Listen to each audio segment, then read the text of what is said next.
Hey everyone, welcome back to another video. So today I want to discuss why Bellatrix lied to Voldemort and how she actually got away with it too.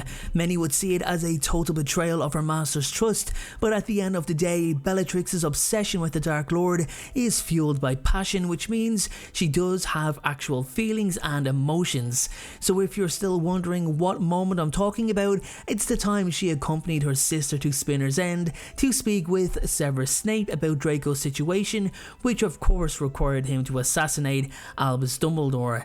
Now this is far beyond anything Draco was ready for. He'd never killed anyone and was literally just a boy. I think Voldemort was trying to be a little too clever by actually believing that nobody would suspect his task for Draco was really a setup. Narcissa was all too aware of what would happen if Draco did indeed go through with it, which we all know he wouldn't. She knew her son and he wasn't a killer, nor did she want him to be. Bellatrix also knew that Draco was in a tough spot, despite telling him it was an honour to be asked to do such a thing. It's important to understand Bellatrix's mindset and just what it meant for her to take such a risk in the first place. She went behind the Dark Lord's back to aid her sister after all, something she openly accepted would result in the two sisters' deaths at the hands of the Dark Lord.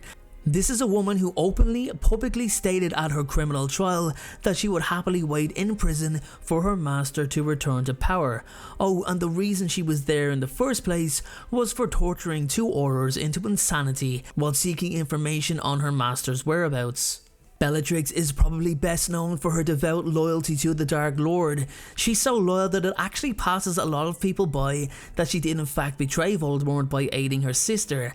Now some can argue and say that's not really a betrayal, but honestly, do you expect the Dark Lord to turn around and say, hey, you know what, I'm cool with that, I'm honestly fine. Go ahead Bellatrix, you do what you have to do. No, you don't. The whole point of the task was to set Draco up to fail in order to punish him severely or even kill him in order to hurt Lucius further. Anyway, back to understanding Bellatrix's mindset. So she hated half-bloods, muggleborns, and of course muggles themselves, and would have spent her days killing them all for fun, all in the name of Lord Voldemort. The issue with Bellatrix is her obsessive devotion to Voldemort and what she would do in order to please him. In a way, her commitment to him cost her own identity, and she spent so much time acting in the Dark Lord's name, so it comes as a complete surprise when she's not only disregarded the orders given to Draco to complete the task himself, but actually accompanied her sister to Spinner's End in order to seek help from Severus Snape.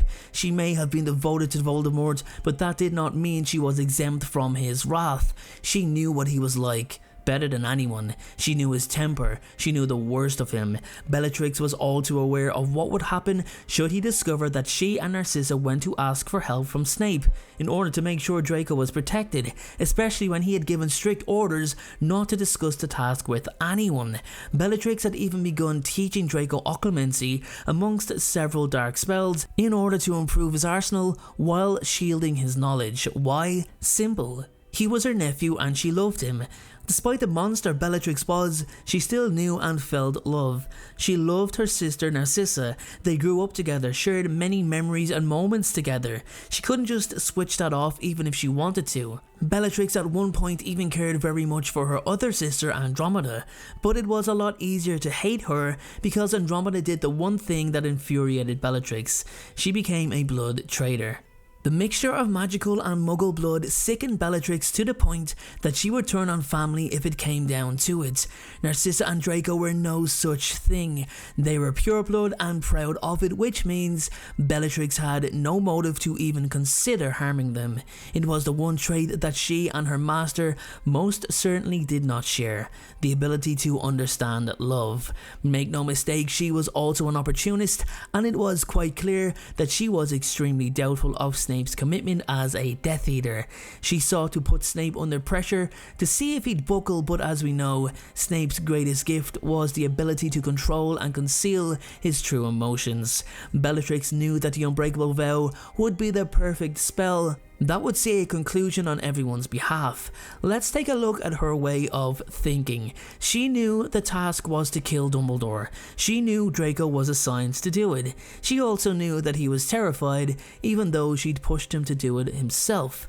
By suggesting and then casting the unbreakable vow, Bellatrix ensured that Snape would have to follow through on his word or he'd die. Draco would be protected in his moment of need, and the task of Dumbledore's assassination would actually be completed, meaning that should the Dark Lord discover what truly went on, at least the end justified the means. Quite clever thinking on her part. Now I'm sure some of you may disagree with what I'm about to say, and maybe I'm looking into it a little too much, but hey, that's what I do with this channel.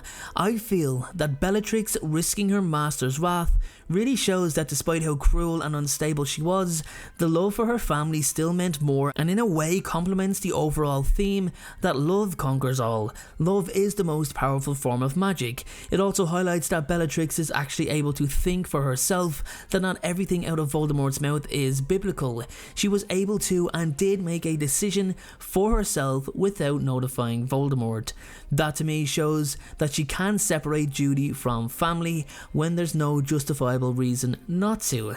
As I previously mentioned, Bellatrix was happy to kill family members that did not comply with what a pureblood society required. She killed her niece, Nymphadora Tonks, Andromeda's own daughter, for going against everything that the Black family had stood for. It's the one example that actually makes you think, well, okay, Bellatrix is human after all, to an extent.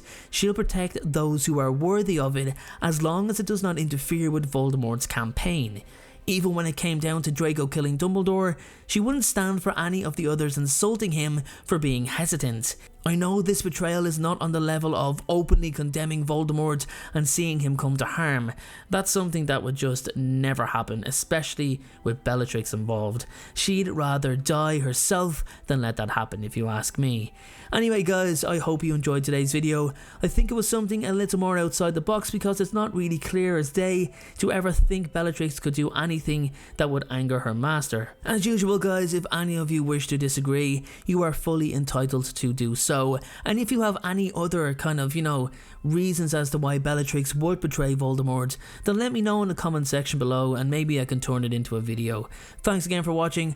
I'll see you all in the next video, and remember that happiness can be found even in the darkest of times, as long as one remembers to click like on this video and subscribe to the channel. See you soon. Thank you so much for watching. I truly appreciate your support. Everyone, notifications of uploads are more important than ever. So please, if you haven't already, turn those notifications on to make sure you're notified the moment my video goes live. Making videos is what I love to do. It's my dream and my passion. However, it does cost time and money to produce this content.